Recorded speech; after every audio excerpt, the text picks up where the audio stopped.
Hello friends, you are watching HB TV Yuva क्योंकि ये ज़माना है वी द यंगस्टर्स का। नाम your host Neha. Friends, welcome to our special segment celeb meet, जिसमें हम आपको मिलवाते हैं टीवी और फिल्मी जगत की जुड़ी कुछ जानी मानी हस्तियों से।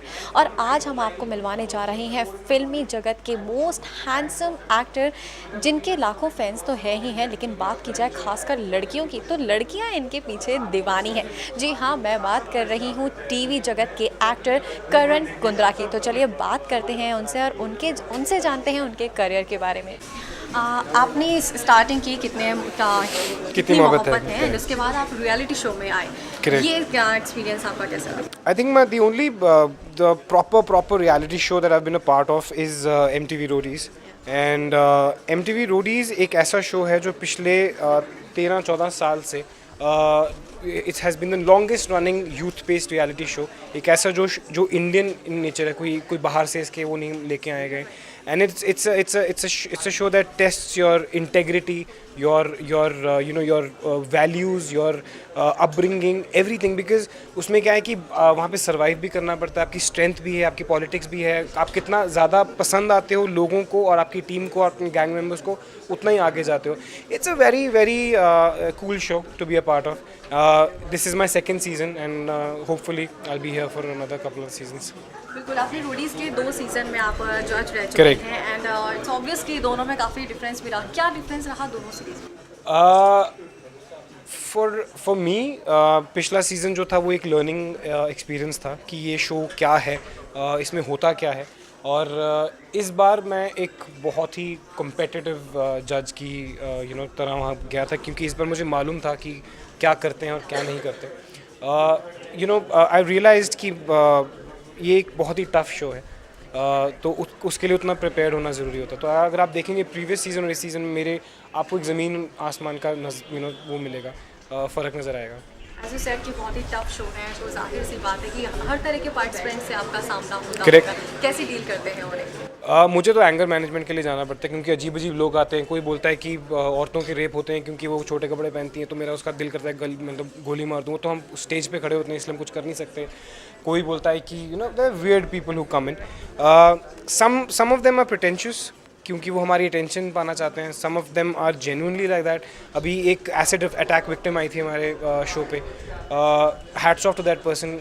हम मतलब 6 फुट 1 इंच का पंजाबी लौंडा हूँ मैं, लेकिन उसने मुझे रुला दिया था, क्योंकि उनकी स्ट्रगल देखो आप, उनकी लाइफ देखो कि शी इज़ एसिड अटैक होने के बाद भी वो उभर के वापस आई हैं. इतनी स्ट्रेंथ आप दुनिया के सबसे बड़े बॉडी बिल्डर को ले आओ, हीरो को ले आओ, वो नहीं झेल सकता जितनी स्ट्रेंथ उस नाजरीन ने, एक लड़की ने वो उसने की थी. It's amazing. So the kind of people that come to us is amazing, overwhelming. कभी लास्ट ईयर एक लड़का आया था जिसके पैर नहीं है, लेकिन उसने वर्ल्ड रिकॉर्ड सेट किया हुआ है हाथों से पुशअप्स करने का, बॉडी ऊपर करके. That's one of the things that nobody can ever do. In your team आप किस तरह के पार्टिसिपेंट्स को सेलेक्ट करना ज़्यादा प्रेफर करते हैं? See, if you look at my gang this year, I've got good-looking people, I've got smart people, I've got strong people. So it has to be a mix. मैं ये नहीं कह सकता कि मुझे एक ही कंटेस्टेंट में वो सब कुछ मिल जाए. Somebody has to be keeping the gang together.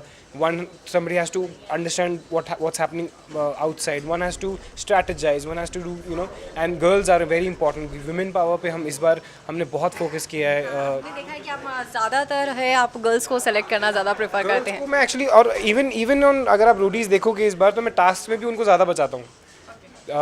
Because सी, जब तक मैं आया था तब सब लड़कियां बोलती थी कि रोडीज में हम क्या करेंगे. तो we change that in one season. In one season itself. अगर आप देखो तो इस बार रणवीर जी के गैंग में 3 लड़कियां हैं, मेरी गैंग में 3 लड़कियां. The new girl has entered. So this time girls are rocking it and we change that in one season. मेरे आने से पहले लोग कहते थे कि ये तो लड़कों का है, टास्क है, आग वाग लगती है, करंट वरंट मारते हैं. हमने लड़कियां देखो कहाँ से कहाँ लेके गए हैं उनको. अच्छा, आपका एक अपकमिंग सीरियल है एनटीवी पर, ये कहाँ आ गए हम, उसके बारे में कुछ बताइए. It's already on air. It's doing pretty well. It's the number 2 show on the channel, क्योंकि हमसे एक शो ऊपर है भाभी जी घर पे, उसके बारे में हमने सुना गया. उस शो तो कोई कम्पीट नहीं कर सकता. So it's doing pretty well. It's a young show, supernatural है, रॉकस्टार की लाइफ के ऊपर बेस्ड है. एकता मैम का शो है. So I am at home, because मैंने अपने करियर की स्टार्टिंग उन्हीं के साथ की थी. This my 7th 8th, I don't know, I think 8वां शो है मेरा उनके साथ. So that's just family for me. One last question कि आपने काफ़ी मूवीज़ भी की है, पंजाबी पुत्र, आगे आप बॉलीवुड में जाने के बारे में क्या सोचते हैं? आई अगर आप कभी भी सेट मैक्स देखोगे, उसमें मेरी एक फिल्म है हॉरर स्टोरी, वो पता नहीं कितनी बार वो कर चुके हैं, क्योंकि मैंने खुद भी इतनी बार नहीं देखी होगी वो फिल्म जितनी, every second third day I get a message कि आपकी फिल्म आ रही है।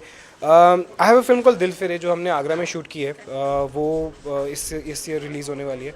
So we looking for a right window, क्योंकि छोटी फिल्म है, बड़ी फिल्म के साथ हम उनको रिलीज़ नहीं कर सकते। So let's see.